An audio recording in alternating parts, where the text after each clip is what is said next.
Iningi labantu abasemazingeni ehlukene empilo lithi liqemeke engegciwantwala ngokwedlula emhlabeni kwengulube encane.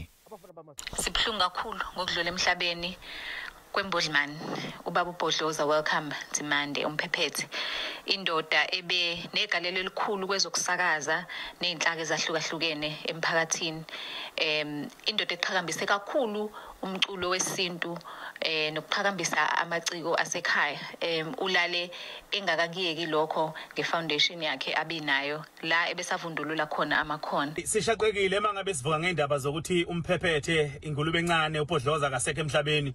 Insizwa le esisebenzisane kamnandi kakhulu naye emsakazweni ewumphathi stage njengoba ngifike ngo2003 ngifikela kuyena esephethe stage ngingena ecathulweni zakhe ngisakaza umculo kaMaskandi lo abekade usakaza emsakazweni wangicija wangikhulisa engiyala ngasonke isikhathi ukuthi ngiqhubeke ngilalela ngihlonipha ukuze ngikwazi ukukhula ngidlodlobala emsakazweni. Namhlanje abantu bakithi namhlanje sifuke ngezindaba ezingekho zinhle izindaba ezisithinte kakhulu mangabe siswa ukuthi ubaba umphephetho uBhodloza kasekho emhlabeni. Sithinteke kakhulu ngiyacabanga ukuthi wonke umuntu othanda umculo wesintu nomuntu omaskandi uthintekile lapha khona. Kodwa ke sibuye futhi sithi siyambonga uNkulunkulu ukuthi asinikeze abantu abafana nabo sikwazi ukufunda izinto ezithile.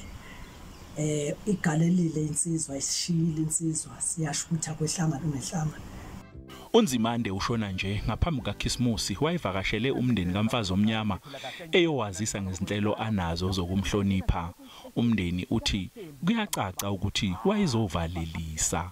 Ubaba uNzimande ubekhona la ekhaya nge-19 December besinaye nje isivakashele kanti futhi ubeze ngeinhloso ebezizinhle kakhulu.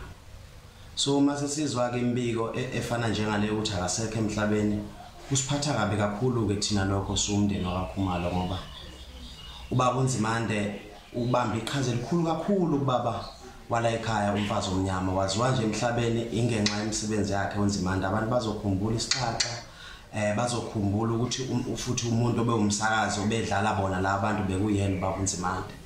uWelcome Bhodloza Nzimande wazalelwa oPhatheni eRichmond KwaZulu-Natal kanti waqeqeshelwa ukuba nguthishela eNdaleni College waqashwa eSABC njengomsakazi ngo1978 wagcina ephethe isiteshi uKhozi FM iminyaka eyi13 wayeyoqhakambisa kakhulu umculo wesintu njengoba agcine seshayela uhlelo ezodumo kuTV1 ebambisene noThuso Mtawung nguyena owavundulula umculi uMfazi Omnyama ngo1987 lala mphephethe lala uphumule ngulube encane. NginguCalvin Dludla wezindaba zeSABC ngibika ngiseGoli.